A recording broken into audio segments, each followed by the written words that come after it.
नमस्कार, स्वागत है आप सभी का। आप देख रहे हैं एनएमएफ न्यूज, आपके साथ मैं हूं नमता चौधरी। एक बहुत पुरानी कहावत है कि where there is a will there is a way, यानी कि जहां चाह वहां रहा। आज डिफरेंशिएट करेंगे दो सरकारों का, दो कार्यकालों का, मतलब यूपीए 1, यूपीए 2 और उसके बाद एनडीए सरकार ने जिस तरीके से भगोड़ों पर एक्शन लिया है, वो भगोड़े जो देश से भाग गए थे, देश का पैसा लेकर, अलग अलग मुकदमे उनके ऊपर दर्ज थे, कैसे उनको भारत वापस लाया गया है, आज इसे थोड़ा सा डिफरेंशिएट करेंगे। मैं आपको एक आंकड़ा बता देती हूं कि 2019 से 2026 तक 36 देशों से 274 भगोड़ों को भारत सरकार भारत वापस लाने में कामयाब हुई है। ऐसा पिछली सरकार में क्यों नहीं हो पाया?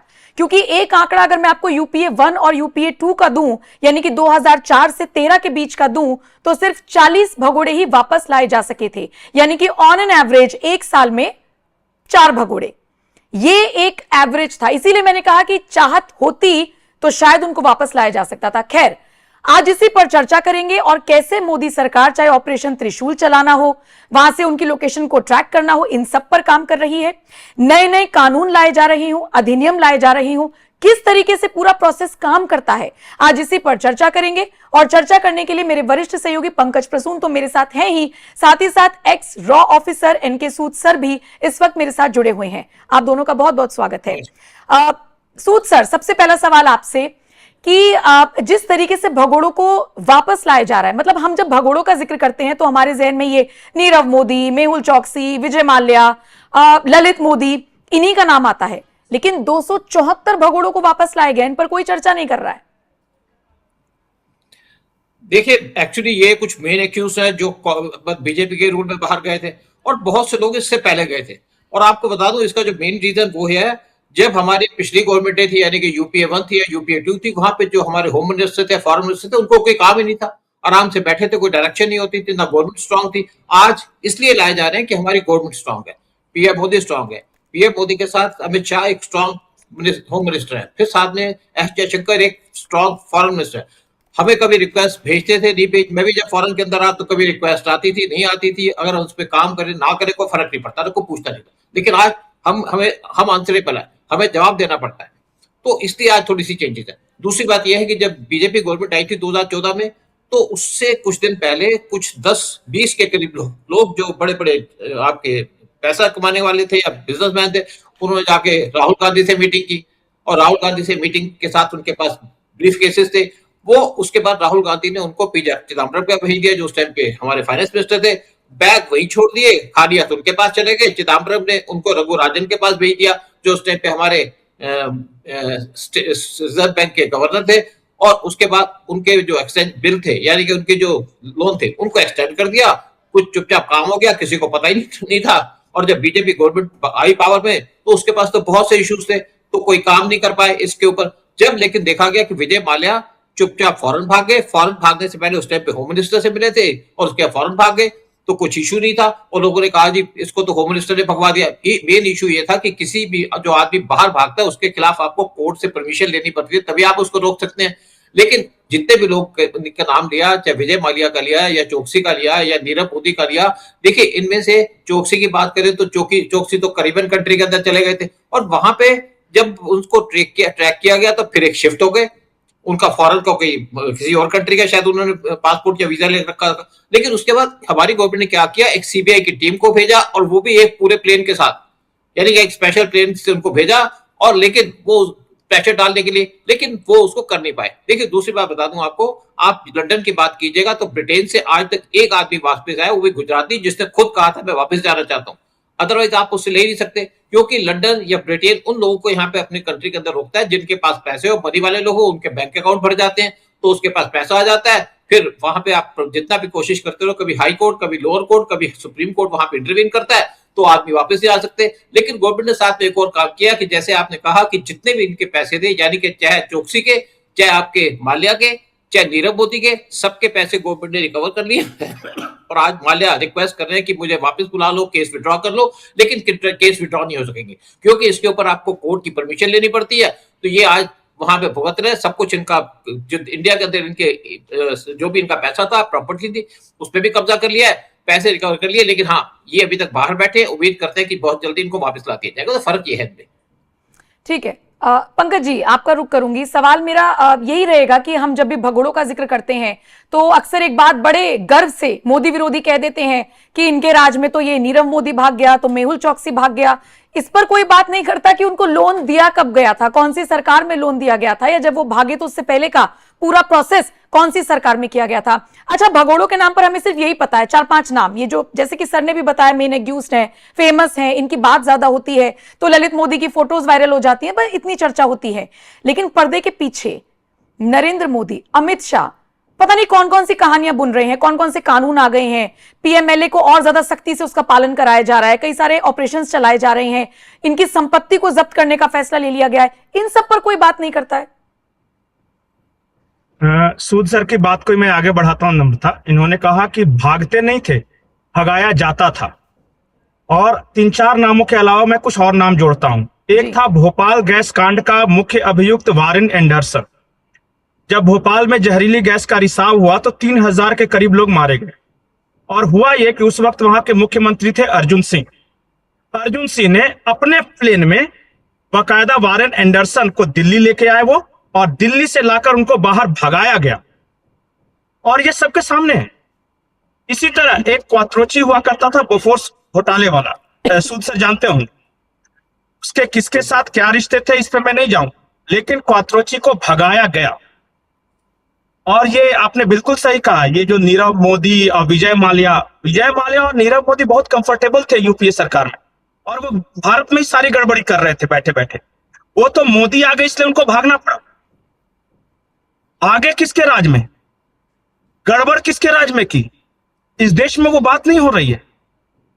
और बाकायदा जैसे ही सरकार बदला, सबने बताया है कि उनको भगाया गया है। और जब मोदी सरकार आई तो यही लोग जो अपने देश के खजाने को लुटवा रहे थे, वो चिल्ला चिल्लाकर कहने लगे कि देखो भाग गया मोदी आया तो, भाग गया मोदी आया तो। और दुनिया में सिर्फ यही पता है कि भाग गया, पर मोदी के आने से भागा क्यों और उनके जमाने में गड़बड़ करके भी अपने देश में क्यों था, कोई नहीं पूछता। दूसरी बात, इन्होंने जो कानून, जब 2019 की बात है, जब अमित शाह गृह मंत्री बने तो उन्होंने बाकायदा एक उच्च स्तरीय बैठक की और फिर भारत के कानून को बदलवाया। और जो 3 महत्वपूर्ण बदलाव हुए वो समझिए क्या था। एक था कि ट्रायल इन एब्स्टेंसिया, मतलब अगर वो अपने देश में नहीं है फिर भी ट्रायल चलता रहेगा, और जब भी वो पकड़ा के आएगा तो उसका यहाँ ट्रायल तो पूरा तब तक वो अपना प्रोसेस चालू रहेगा। उस वक्त ऐसा नहीं होता था। उस वक्त पहले जाएंगे तो इंटरपोल को हम रिक्वेस्ट करेंगे। अच्छा, इंटरपोल वाले रिक्वेस्ट में भी उस वक्त से मोदी सरकार में 130% का इजाफा है।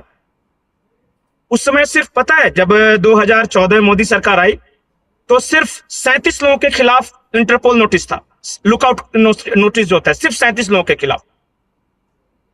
और आज आप ही बता रहे कि 274 लोगों को तो पकड़ के लेके आ गए। बिल्कुल, लोग तो वही थे, वो तो उस वक्त दूसरे देश में थे। उनके खिलाफ इंटरपोल नोटिस क्यों नहीं जारी करवाया था भारत सरकार ने, कभी किसने पूछा है? तो ये देखिए कि बाकी और भी बहुत सारे कानून, 3 बार नया कानून बनाया, बीएनएस की धारा में बदलाव कराया, सब कुछ कराया ताकि लाना सुविधा हो सके। टेक्नोलॉजी का इस्तेमाल किया, 133 देशों के साथ कोऑर्डिनेशन किया, वहां की एजेंसियों के साथ, कि अगर उनको भी कुछ पता चलता है तो तुरंत हमें इन्फॉर्म करे, सब आए। तो ये सब बात तो कोई करेगा नहीं। यहां तो सिर्फ नैरेटिव चलता है कि भाग गया भाग गया भाग गया। अरे चोर जिसके राज में भाग जाए वो राजा अच्छा, चोर जिसके राज में आराम से उसी राज में बैठा बैठा चोरी डकैती करता रहे वो राजा अच्छा। अब हुआ क्या है देखिए, जो भागे हुए हैं वो भी चैन से नहीं है। आपने खुद बताया कि विजय माल्या रोज रिक्वेस्ट कर रहा है, उसकी जितना संपत्ति लूटा था सब वसूल लिया। 2778 करोड़ रुपए, कितना? 2778 करोड़ रुपए रिकवर कर लिए। पहले रिकवरी वगैरह का कोई कॉन्सेप्ट ही नहीं। आए भी तो किस तरह, कुछ आ गया हाथ में तो हाथ में आ गया। जो इंटेंसिटी है, जो नीयत है, ये सब कौन देखेगा? तो देश की जनता को बहुत सारी बातों को बारे में पता ही नहीं है। पंकज जी, तो इनके हंगामे को देखता है। पंकज जी, आप कह रहे हैं, और अभी एनके सूद सर ने भी बताया कि वो खुद ही रिक्वेस्ट कर रहा है कि मतलब जिस भी तरीके से उसको राहत मिल जाए। आप में से मुझे कोई भी ये समझा सकता है कि कानून कहता क्या है? मतलब जैसे फॉर एग्जाम्पल अगर मैं पूछूं, कुछ लोगों ने कहा कि ललित मोदी को भारत लाना इतना मुश्किल क्यों हो रहा है? मतलब ये मैं ऑन अ लाइटर नोट भी कह रही हूं, किसी ने कहा कि सुष्मिता सेन के साथ उनकी तस्वीरें वायरल हो रही हैं, अभी फिर से कनिका के साथ उनकी तस्वीरें वायरल हुई हैं, तो क्या ऐसा कोई जरिया नहीं बनाया जा सकता जिससे उसको यहां पर लाया जा सके? कोई ऐसा कानून, मतलब ऐसा कौन सा प्रोसेस है जो खींच के वापस नहीं लाया जा सकता है? क्या कोर्ट, क्या ये दलीलें दी जा सकती हैं? आप में से मुझे अगर कोई भी समझा दे। सूद सर, चलिए मैं थोड़ी सी बात कर दूं। तो देखिए ऐसा है कि जो लोग जिस कंट्री में जाता है उसी कंट्री का लॉ उसके ऊपर एप्लीकेबल है। अगर पाकिस्तान होता तो अननोन गनमैन उसको मार देते, वो बात अलग है। देखिए आपको एक और बात बता दूं कि बहुत से लोग यूएई से इंडिया के अंदर डिपोर्ट किए गए, वहां पे एक अलग प्रोसीजर चलता है। यूएई के साथ हमारी अच्छी दोस्ती, पहले लोग दाऊद भी यूएई भाग जाता था, बड़े लोग यूएई भाग जाते थे। आजकल यूएई सेफ हेवन नहीं है, क्योंकि वहां पे हम जिसको आइडेंटिफाई करते हैं तो यूएई की गवर्नमेंट क्या करती है, कहती है उस दिन कुछ दिन के बाद उसको प्लेन में चढ़ा करके अहमदाबाद भेज देती है और कहते हैं जी वो तो अहमदाबाद में पकड़ा गया। तो आज ये प्रोसीजर है, लेकिन जो वेस्टर्न कंट्रीज हैं उनका प्रोसीजर अलग है।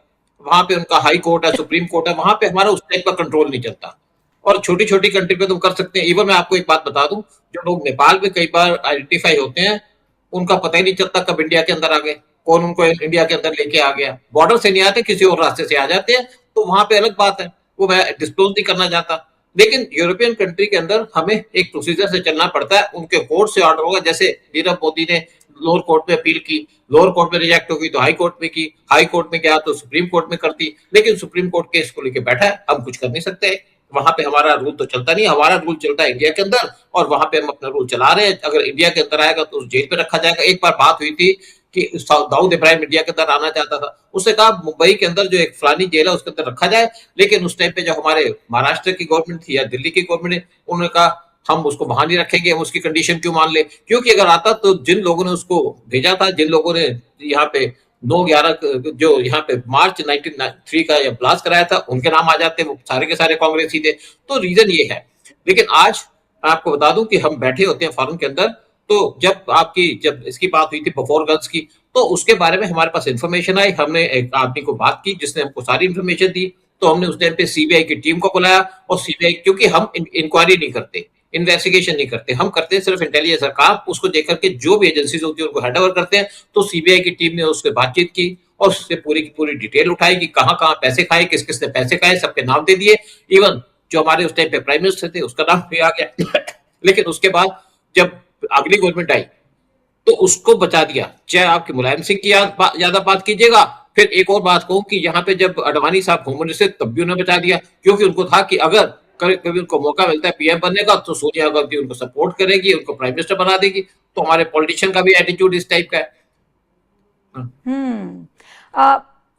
एक बात मैं सिर्फ ऐड करता हूं कि देखिए, नीरव मोदी या विजय माल्या आपके लिए हो सकता है भगोड़ा है, लेकिन वो इंग्लैंड के लिए भगोड़ा नहीं है। वहां उसने अच्छे खासे पैसे इन्वेस्ट किए हैं।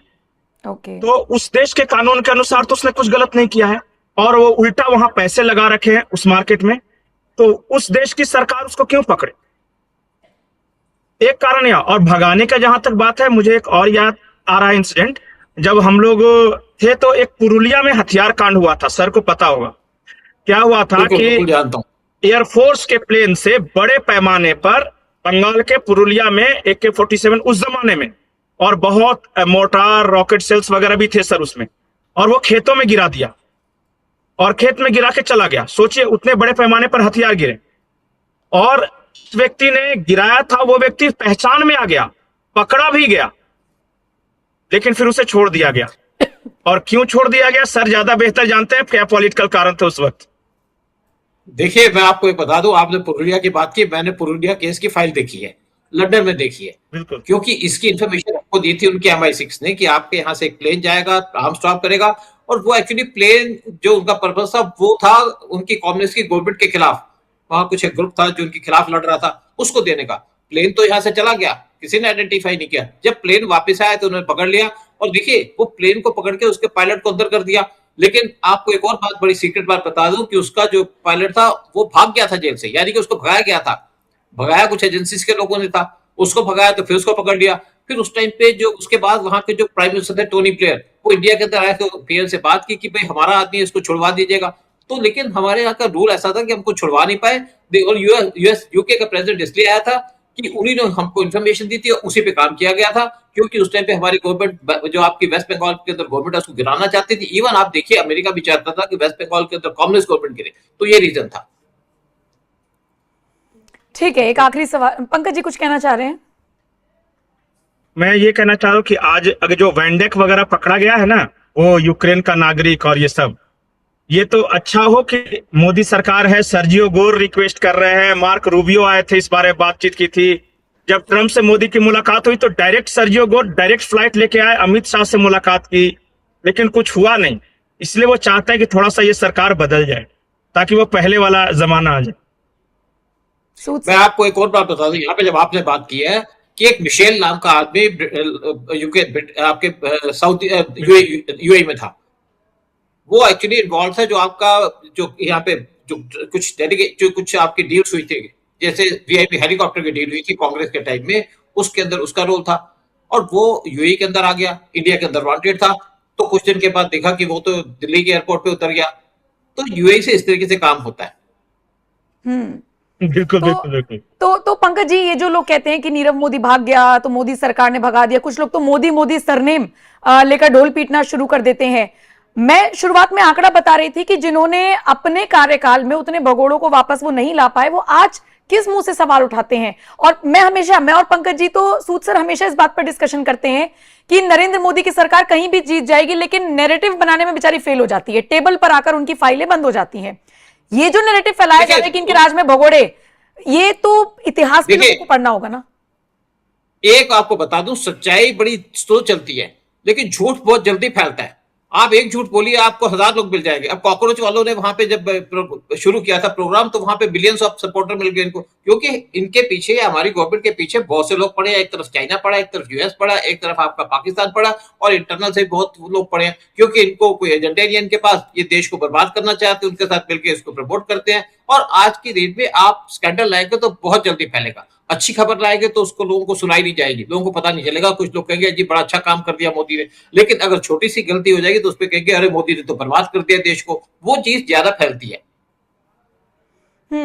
चलिए ठीक है, शुक्रिया पंकज जी मेरे साथ जुड़ने के लिए। एनके सूद सर, आपका भी बहुत बहुत शुक्रिया। मुझे लगता है कि इस विषय पर चर्चा होनी चाहिए थी और इसीलिए इस मुद्दे को उठाया गया और सच्चाई से लोगों को वाकिफ होना चाहिए। बहुत बहुत शुक्रिया आप दोनों का वक्त देने के लिए। बाकी इस खबर पर, इस चर्चा पर आप क्या राय रखते हैं, आपकी जो भी प्रतिक्रिया हो कमेंट सेक्शन में देते जाइएगा और बाकी खबरों के लिए भी कहीं मत जाइए। एनएमएफ न्यूज देखते रहिए।